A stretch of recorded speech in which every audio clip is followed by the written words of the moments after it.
이 투콘나카 여러분 모두에게 그리스도의 평강이 넘쳐나시기를 바랍니다. 한마디 인사만 하면은 또 아쉽잖아요. 프라짜오 우와이픈, 하나님께서 여러분의 생애를 축복해 주시기를 빕니다. 저는 태국 치앙마이, 또 치앙마이에서 한 3시간 반 정도를 달려서 산속에 있는 학교를 섬기고 있습니다. 강원도 대관령을 한 5개 정도 넘어서 해발 1,000m 난민촌에서 난민 2세, 3세 학생들을 섬기고 있습니다. 오늘 이 자리에 불러주셔서 대단히 반갑고 또 이 교회에 무척 와보고 싶었습니다. 오늘 이렇게 불러주셔서 감사하고 또 오늘 설교 자리를 마련해 주신 목사님 그리고 당회원 성도 여러분들께 감사 인사를 올립니다. 근데 여러분 얼마나 힘드십니까? 2년이 넘는 세월 동안 전 세계가 코로나로 인해 강제 멈춤을 당하였습니다. 우리가 그동안 일상으로 누려왔던 대부분의 것들이 멈추지 않는 것들이 없습니다. 혹자는 말하기를 우리가 숨쉬는 것을 제외하고는 거의 대부분 멈추거나 변형되었다고들 말을 합니다. 전쟁과 박해 속에서도 멈추지 않았던 예배가 대면 예배라는 이름으로 온라인 예배라는 이름으로 전환되기도 했습니다. 코로나의 정지 명령이 조금씩 해제되어 이제 꿈틀거리고 있을 뿐입니다. 그런데 여러분, 코로나에 직면한 선교 현장은 과연 어떤지 한번 생각해 보신 적이 있으신지요? 선교 현장이 강제 멈춤을 당했다는 것을 한번 생각해 보십시오. 지난 2년여 동안 제가 가장 많이 드렸던 기도가 주님, 코로나 가운데서도 선교 현장에 동력을 잃지 않게 하옵소서. 코로나 중에도 한국 교회의 선교 동력이 살아서 꿈틀거리게 하옵소서. 이 기도가 저의 가장 큰 기도였습니다. 감사하게도 선교 현장은 강제 멈춤을 당하지 않았고 한국 교회도 선교 동력이 식지를 않았습니다. 그러나 가난한 학생들과 난민들이 직면하는 코로나는 오늘 우리보다는 몇 배 정도 힘드는 상황입니다. 작년에 저희 학교에 유치원부터 고등학교 전교생이 627명이었습니다. 그런데 올해 5월에 개학한 신학기에는 겨우 600명 선을 유지하고 있습니다. 15명 정도의 학생이 경제적인 어려움으로 중도의 학업을 포기를 했습니다. 그리고 10여 명의 학생이 고등학교 진학을 포기를 했습니다. 점심을 굶는 학생들도 40명이 넘습니다. 이런 학생들 앞에 너무도 미안하고 또 솔직히 이럴 때는 선교사로서 무력감을 느낍니다. 때로는 기도할 수밖에 없다는 절망감으로 주님 앞에 서기도 합니다. 이런 절망감에 빠질 때마다 하나님께서 선교 현장에 함께 하신다는 징표를 저에게 보여주셨습니다. 지난 7월 초에 신경희 목사님 내외와 하진이 치앙마이 선교 현장을 방문해 주셨습니다. 무척 힘이 되었습니다. 또 둥지교회 이름으로 그리고 신 목사님 가정의 개인의 이름으로 또 선교비를 보태 주셨습니다. 이 선교비가 종잣돈이 되어서 저는 미얀마 난민 캠프 메수린 공동체를 다녀왔습니다. 쌀 2톤, 라면 한 100박스, 젓갈, 마스크, 배터리, 그리고 성경을 싣고 밀림 정글 속으로 들어갔습니다. 민간인 통제구역이라서 태국 정부의 허락을 받아 그야말로 2시간을 달렸습니다. 어제 내린 비로 도로에 길이 없는 길이죠. 나무가 쓰러져 있는데 전기톱으로 자르기도 하고 또 하천을 따라서 올라가기도 하고 지프차로 올라갔습니다. 아마 인디애나 존스 영화에 나오는 그런 장면 같습니다. 대나무로 엮은 임시주택에 사는 3천여 명의 미얀마 난민들이 열렬히 환영을 했습니다.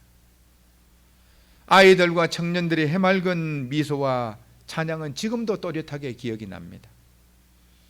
유엔 난민기구 UNHCR을 제외하고는 우리 일행이 그곳에 방문한 사람은 처음이라고 했습니다.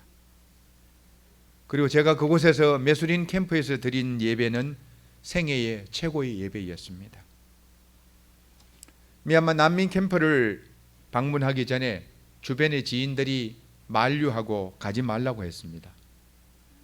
그런데 제가 이렇게 어려운 난민 캠프를 방문한 이유는 딱 한 가지였습니다.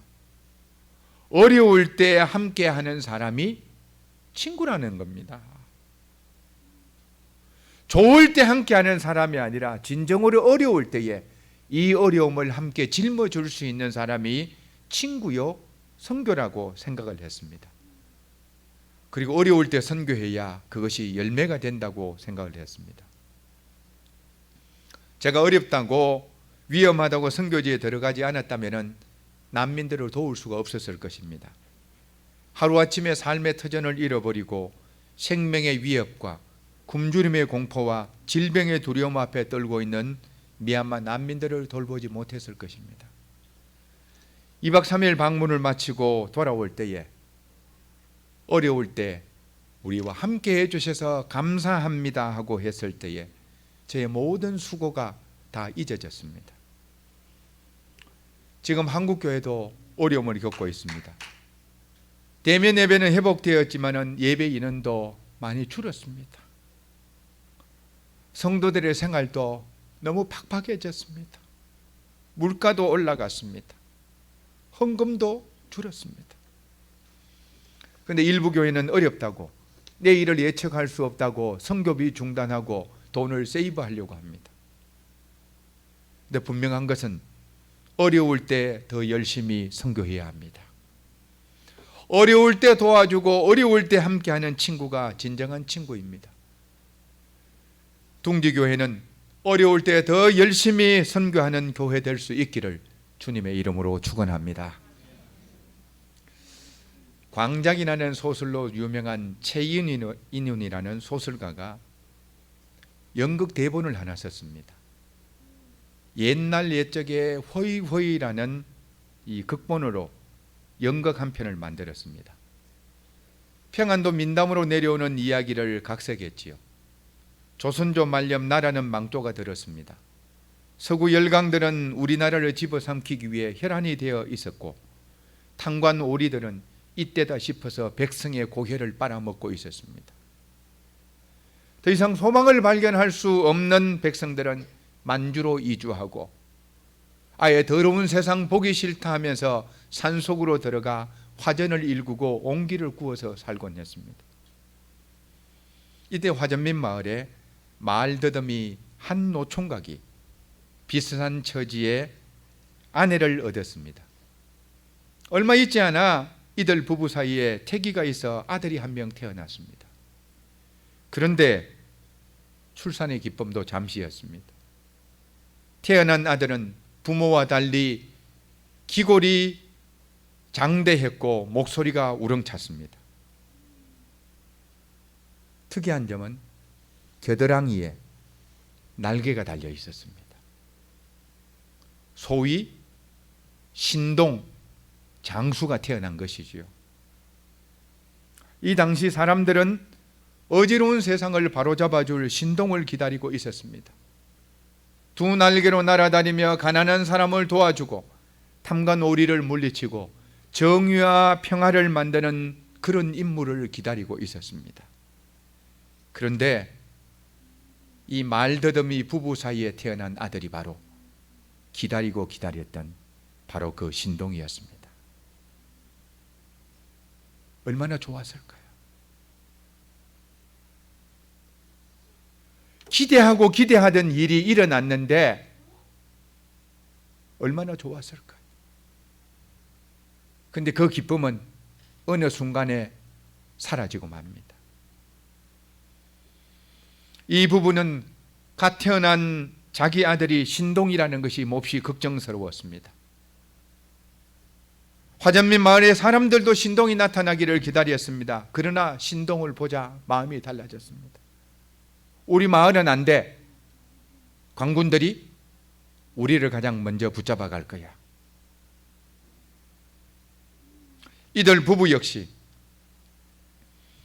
탕과 노리를 물리치고 나라를 깨끗하게 만들고 정의와 평화를 세우는 그런 세상이 오기를 기다렸습니다.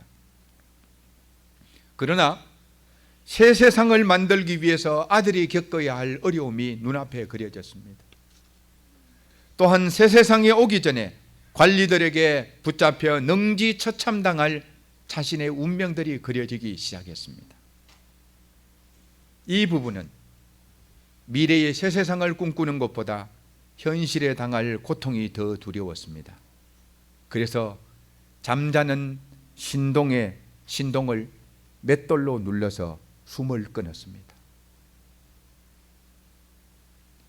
신동의 아비도 어미도 비극적으로 생애를 마치고 맙니다.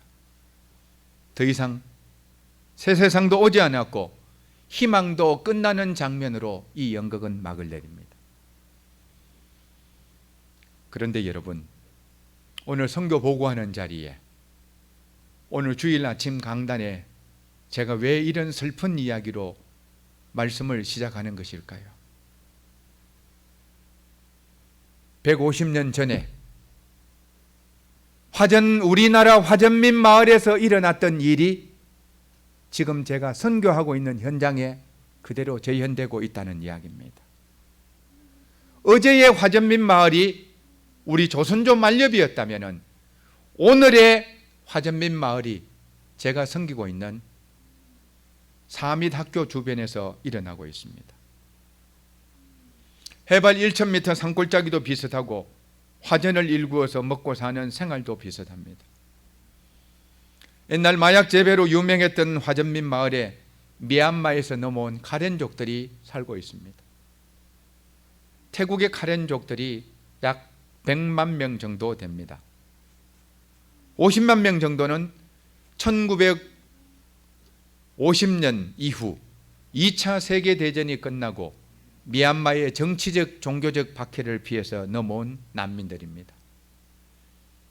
제가 맡고 있는 이 학교의 학생들 대부분이 미얀마 난민 2세, 3세들입니다. 난민 2세, 난민 3세 하니까 여러분 감이 얼른 오지 않지요? 학생들 아버지, 할아버지는 거의 대부분 태국 주민등록증이 없는 사람들입니다. 여러분 주민등록증 있지요? 이 주민등록증이 없으면 그 나라에 살더라도 그 나라 사람이 아닌 겁니다. 투명인간입니다. 그래서 그 땅에서 무엇을 꿈꾸고 그 땅에서 무언가 되고자 하는 희망이 거의 없는 상황이라고 할 수 있겠지요. 그래서 아예 이 사람들은 이들의 조국은 미얀마도 아니고 태국도 아닙니다. 미얀마는 아버지 할아버지의 조국이지만 돌아갈 근거가 아무것도 없습니다. 태국은 아무리 노력해도 주류 사회에 끼워주질 않습니다. 열심히 해서 좋은 대학을 나와도 주류 사회에 진출할 길이 막막합니다. 이들은 미얀마인도 아닌 것이, 태국인도 아닌 것이 그냥 젖은 낙엽처럼 바닥에 붙어서 살아갑니다. 더군다나 학생들 부모 마음속에는 신동의 부모처럼 뛰어난 자녀들이 태어나면 주류민족인 타이족에게 경계와 위협을 받을 것 같아 똑똑한 자녀들이 자라나는 것을 결코 반기지를 않습니다. 요즘은 더 심각합니다. 코로나로 생활이 어려워지자 학교를 그만두는 학생들이 늘어납니다. 중고등학교를 그만두는 학생들이 약 한 치앙마이 교육청 통계에 의하면 6%, 대학을 그만두는 학생들이 10%가 넘는다고 말을 합니다. 무엇보다도 공부 아무리 많이 해봤자 세상이 달라지지 않는다는 겁니다. 사암ид 학교를 졸업하고 대학에 입학한 7명의 학생들에게 장학금, 등록금 전액을 졸업할 때까지 지원하고 있습니다. 교회에서 한 명씩 맡아주기도 하고 지인들이 후원하여 인재를 키우고 있습니다. 장학금을 주는 학생 중에 나짜파 대학에 컴퓨터 학과에 다니는 티라왓이라는 학생이 있습니다. 조금 전 영상에서 이 후배들에게 컴퓨터를 가르치는 그 학생입니다. 지금은 3학년인데 학교에 와서 2주 동안 후배들을 가르치기도 했습니다. 이 학생은 95%가 카렌족인 학교에 몇 안 되는 한 2~3명 되는 몽족입니다. 부모도 예수를 믿지 않습니다. 우리 학교에 와서 신앙생활을 처음 시작했습니다. 저희 학교는 화요일 날 중고등학생 채플, 수요일 교사 채플, 그리고 유치원 학생들은 등원하자마자 경건회, 그리고 초등학생들은 금요일 채플, 기숙사 학생들의 매일 경건회를 가지고 있습니다. 신앙으로 이들을 세우지를 않으면 이들이 꿈꾸지는 못한다는 생각 때문이지. 해발 1,000m 산속에서 화전을 일구어 사는 가난한 형편에 이 학생이 대학을 갈 수 없는 처지였습니다. 그런데 너무나 공부하고 싶어 했습니다. 옛날에 제 생각이 났습니다. 그래서 졸업할 때까지 등록금 전액을 장학금으로 주겠다고 약속을 했습니다. 그런데 부모가 결사반대입니다. 공부 많이 해도 세상도 신분도 직장도 경제도 달라지지 않는다는 겁니다. 괜히 공부해서 도시에 나가서 헛바람 들지 말고 이 땅에 땅 파먹고 살라는 이야기입니다. 여러분, 우리네 가난했던 시절 우리의 부모들은 논 팔고 소 팔고 밥 굶어가며 자식들에게 공부시켜서 일제에게 빼앗긴 나라 되찾지 않았습니까? 그래서 오늘 위대한 대한민국을 만들지를 않았습니까? 그래서 선교적으로도 도움받는 나라가 아니라 전 세계에서 가장 많은 선교사를 파송하고 도움을 줄 수 있는 한국교회를 세운 것 아닙니까? 우리를 깨우쳐주고 가르쳐주는 사람들이 없었다면 우리 민족 역시 여전히 흑암 속에 살고 있었을 것입니다. 어떻게 해야 이 카렌 난민들과 학생들을 일깨울 수 있을까? 이것이 저의 기도 제목이고 저의 선교적 고민이기도 합니다. 세상에 한두 명이면 참 쉽겠습니다. 그런데 전교생이 유치원부터 고등학생까지 600명이 넘습니다. 난민 2세, 3세들이어서 무엇을 꿈꾸는 것 자체가 사치 있는지도 모릅니다. 100만 명 카렌족 중에 대학 교수가 한 서너 명, 의사가 한 4명, 그리고 의대생이 한 4~5명 정도 됩니다. 판검사나 정부 요직에, 군부 요직에는 아예 카렌족을 전혀 등용시키지를 않습니다. 건강한 직업을 가질 수 있는 기회 자체를 박탈시킨 거지요. 그리스도인으로 영향력을 발휘하면서 살아가려 하면은 건강한 신앙의 교육과 경제가 두 바퀴로 끌고 가야 됩니다. 신앙의 교육과 경제가 동반되지 않으면 태국에서 기독교 신앙은 소수민족의 종교, 산족의 종교에 불과할 뿐입니다. 저는 카렌 학생들을 세우기 위해서 나의 몸을 기꺼이 낮추려고 합니다. 사암ид 학교 학생들이 굽힌 나의 등을 밟고 주류 사회와 경계와 담을 마구 뛰어넘었으면 좋겠습니다. 한두 명이 뛰어넘다 보면 담이 낮아질 것이고 서너 명이 뛰어넘다 보면 나중에는 길이 만들어질 것을 분명하게 믿습니다. 또한 무엇보다도 약자를 불쌍히 여기시는 하나님의 손길이 함께 할 것을 믿기 때문입니다. 감사한 것은 3년 연속으로 저희 학교에서 치앙마이 대학에 들어갔습니다. 한 명씩 들어갔습니다. 별로 놀라지를 않네요. 치앙마이 대학 하면은 탁신 총리, 잉낙 총리가 졸업한 북부권의 최고의 국립대학입니다. 태국 안에서 랭킹 3위, 4위 정도 되는 학교입니다. 강원도 하전민 아들이 서울대학 들어가는 것보다 더 힘듭니다. 저는 이 아이들을 만들기 위해서 졸업할 치앙마이 대학을 들어가면은 졸업할 때까지 등록금 전액 지급하겠다고 합니다. 꿈 키우라는 겁니다. 큰 세상을 보라는 이야기입니다. 하나님의 부르심을 보고 민족을 향한 부르심을 보라는 이야기입니다. 올해 48명의 고3 학생이 졸업을 했습니다.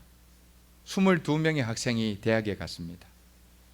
학생들과 진로 상담을 하면서 8명을 간호대학에 보냈습니다. 그 사회를 분석을 해본 거죠. 제가 몸이 아프면은 주류민족이라도 왕족이라도 의사와 간호사 앞에 머리 숙여야 합니다. 의사 간호사가 사람을 고치는 선한 직업이고 주류 사회를 파고들 수 있는 가장 좋은 직업이기 때문에 학생들을 한 해에 10명 가까이의 간호대학을 꾸준히 보냅니다. 저는 카렌 산골 마을에 별 하나 떴으면 좋겠습니다. 내가 만나는 모든 아이들이 별이 되었으면 좋겠습니다. 예수님이 이 땅에 오셔서 이름 없는 수많은 사람들을 별로 만드셨습니다. 이름 없는 장녀가 예수님을 만나자 하늘의 별 마리아가 되었고요. 자기 배만 불리던 세리가 예수님을 만나자 하늘의 별 삭개오가 되었고요. 남의 집 문 앞에서 구걸하던 거지가 예수님을 만나자 하늘의 별 나사로가 되었습니다. 복음이 우리나라에 들어와서 밑바닥에 있던 수많은 사람들을 별로 만들었습니다. 백정, 천민, 고아들, 그리고 과부들, 이 땅에 하자는 걸로 취급받던 사람들을 모두 다 예수님께서 하늘의 별로 만드셨습니다. 근데 여러분 잊지 마십시오. 우리도 한때는 가렌처럼 흑암 중에서 이민족도 갈 바를 알지를 못했습니다. 우리도 한때는 가렌처럼 나라 없는 백성이었습니다. 우리도 한때는 가렌처럼 전쟁 난민이었습니다. 저는 130년 전 우리 민족을 일깨웠던 미국 장로교 선교 정책을 카렌 난민들에게 그대로 적용하고 있습니다. 복음과 교육으로 어둠에 빠졌던 이 민족을 그때 우리를 일깨워 주었습니다. 여러분, 대구의 개성학교, 그리고 신명여학교, 이 학교를 통해서 민족을 일깨우고 기독교 인재를 길러내었습니다. 기독교 교육을 통해서 하나님을 알고 민족이 나갈 길을 알고 자신이 나갈 길을 알도록 우리를 깨우쳐 주었다는 말씀입니다. 이 교육의 힘으로 우리는 빼앗긴 나라를 일본으로부터 되찾았습니다. 분단과 동족 상간의 비극도 능히 극복할 수 있었습니다. 무엇보다도 20세기에서 가장 많이 발전한 나라가 되었다는 것입니다. 저는 제가 섬기고 있는 사밋학교가 개성 신명학교처럼 교회와 민족을 일깨우는 학교가 되기를 꿈꾸고 저의 생애를 쏟아붓고 있습니다. 제 공식적인 직함은 사밋학교의 이사 그리고 고문입니다. 또 다른 사람들은 저를 선교사라고 부릅니다. 그런데 이것은 다른 사람이 저에게 붙여준 타이틀입니다. 저는 하나님께 물었습니다. 아버지, 제가 여기서 무엇을 하면 좋을까요? 하고 물었습니다. 그래서 하나님께서 제 마음속에 주신 응답이 너는 학생들의 아버지가 되라는 마음을 저에게 주셨습니다. 자녀들을 공부시켜주고 먹을 것을 공급해주고 든든한 울타리가 되어주는 사밋학교의 아버지라고 저는 스스로를 여기고 있습니다. 아버지처럼 말없이 필요를 채워주고 싶습니다. 지난 설날 포항에 사는 제 친구 목사가 명절 잘 세라고 갑자기 뜬금없이 돈을 100만 원 보내주었습니다. 졸업식에 맞추어서 아이들 장학금 주려고 하는데 아내가 뜬금없이 당신은 공부 잘하는 학생들만 편애하는 것 같아요 하고 훅 던집니다. 가만히 생각을 해보니 장학금 주는 학생들은 대학을 들어간 공부 잘하는 학생들이었습니다. 모두 다. 비록 공부는 잘하지 못하더라도 성실하게 땅을 지키고 교회를 지키며 평범한 학생들을 위한 계획이 저에게 없었습니다. 그래서 졸업하는 학생 2명을 선정해서 카우 스칼러십, 암소 장학금을 주었습니다. 저는 학교로 도네이션을 하고 학교가 학생과 부모와 암소 후원 계약을 맺게 했습니다. 그리고 암소 한 마리를 받아 새끼를 낳으면 첫 번째 송아지 가격의 절반은 학교로 도네이션하는 시스템을 만들었습니다. 학교 졸업식 때에 송아지 2마리를 전달했는데 난리 났지요. 이미테이션 소 사진 크게 해서 스티로폼을 붙여서 전달했는데 학부모뿐만 아니라 지역사회 유지들이 다 왔습니다. 소를 살려고 하면은 한 6개월을 노동자들이 6개월을 노동을 해서 10원 한 푼 쓰지를 않아야 소 한 마리 살 수가 있습니다. 빈집에 소 들어온 거잖아요. 암소를 받은 시티삭이라는 학생은 이렇게 말을 합니다. 부모와 함께 계약서를 쓰는데 암소 한 마리를 그냥 주시는 것도 감사한데 저는 첫 번째 송아지 낳으면 반 마리가 아니라 한 마리 전체를 드리겠다고 했습니다. 여러분 그렇습니다. 감사는 항상 메아리가 되어서 누군가에게 돌아오고 또다시 울림이 되어서 다른 사람에게 전해지는 것이 감사의 속성입니다. 특별히 올해는 5.2 빵이라는 말은 세계 공통어니까요. 오병이어 빵이라고 해서 광야의 기적을 생각하면서 아이들에게 일주일에 빵을 한 번씩 주고 있습니다. 제가 초등학교 다닐 때 연세가 연만하신 성도님들은 다 알 것 같습니다. 제가 초등학교 다닐 때에 옥수수 식빵, 가루 우유 받아 먹었습니다. 여러분 많이 묻지요? 저는 대구시 동구 신천동 36번지에 태어났습니다. 많이 먹었습니다. 그런데 기도하는 중에 네가 먹었던 옥수수빵 돌려줄 때가 되었다고 말씀하셨습니다.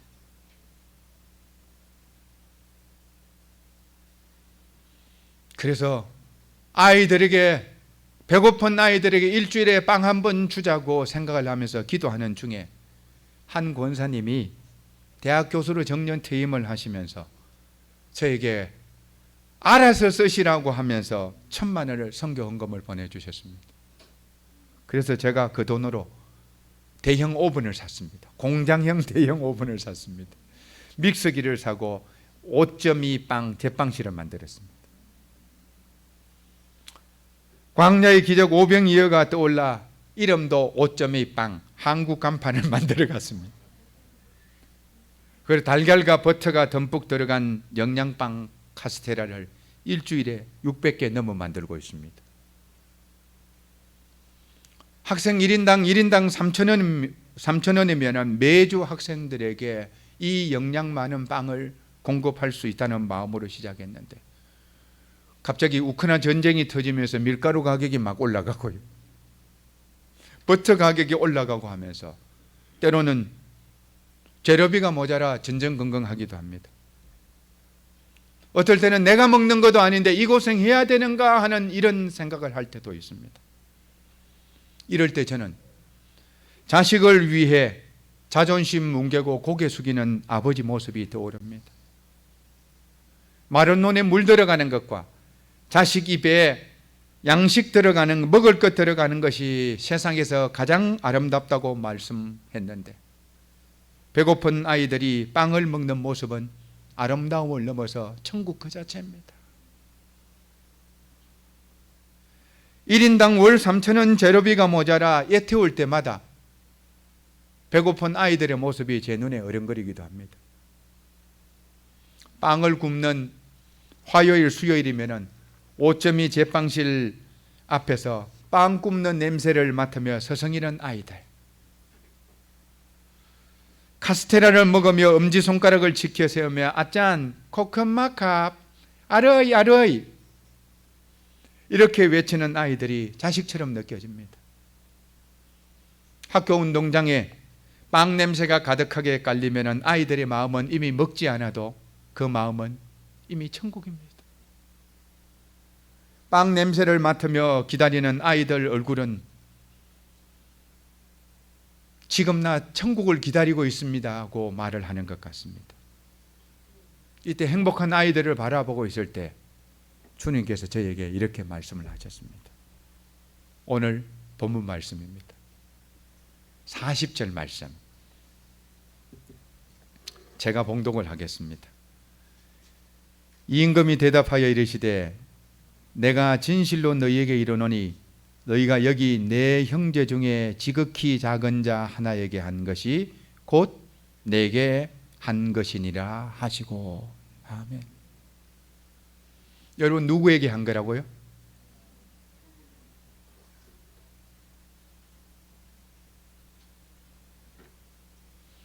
이 아이들을 먹이고 공부시키고 장학금 주고 꿈을 주는 것은 바로 하나님을 향해 한 거라는 겁니다. 사람 보고 한 게 아니라는 이야기입니다. 여러분 이게 어찌 제가 한 것입니까? 이렇게 제가 섬길 수 있도록 후원하는 둥지교회, 한국교회 열매입니다.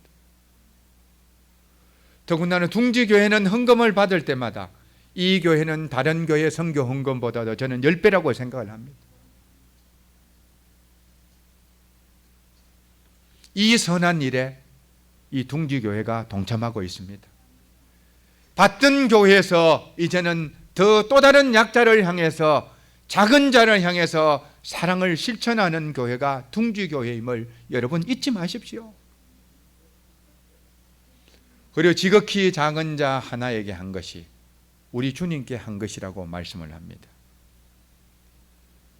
그런데 여기서 그치는 게 아닙니다. 이건 제 신앙 고백과 같은 말씀입니다. 잠언 19장 17절 말씀 잊어버리지 않도록 함께 찾아보겠습니다. 잠언 19장 17절 말씀 미리 띄워놨네요. 함께 봉독하겠습니다. 화면에 있습니다. 가난한 자를 불쌍히 여기는 것은 여호와께 구워드리는 것이니 그의 선행을 그에게 갚아주시리라. 아멘. 여러분 그냥 선교 헌금 드리고 그냥 누군가를 불쌍히 여기는 것이 아니라 누구에게 빌려주는 거예요? 나는 채권자고 채무자는 누구예요? 근데 언제 돌려줘요? 내가 정말로 필요할 때에, 내 힘으로는 도저히 꼼짝달싹할 수 없을 때에, 그때 하나님께서 나에게 돌려주십니다. 원금만 돌려주실까요? 하나님의 법은 항상 그렇지는 않았습니다. 우리가 생각하지 못하는 플러스 알파까지 기억하면서 하나님께서 우리에게 돌려주셨다는 사실을 잊지 마십시오. 사랑하는 둥지교회 성도 여러분, 우리 민족처럼 산속에서 꿈을 포기하고 바닥에 붙어 사는 형제들이 있습니다. 우리 민족처럼 나라를 잃어버리고 난민으로 살아가는 형제들 또한 있습니다. 우리 민족처럼 전쟁으로 삶의 터전을 잃고 떠돌고 있는 형제들도 있습니다. 주님은 지극히 작은 자인 가랭과 난민을 돕는 것이 바로 우리 주님께 한 것이라고 말씀을 합니다. 이 선한 사역에 동참하여 하나님으로부터 돌려받을 것이 많은 교회, 하나님으로부터 돌려받을 것이 많은 성도들이 될 수 있기를 주님의 이름으로 축원합니다. 주님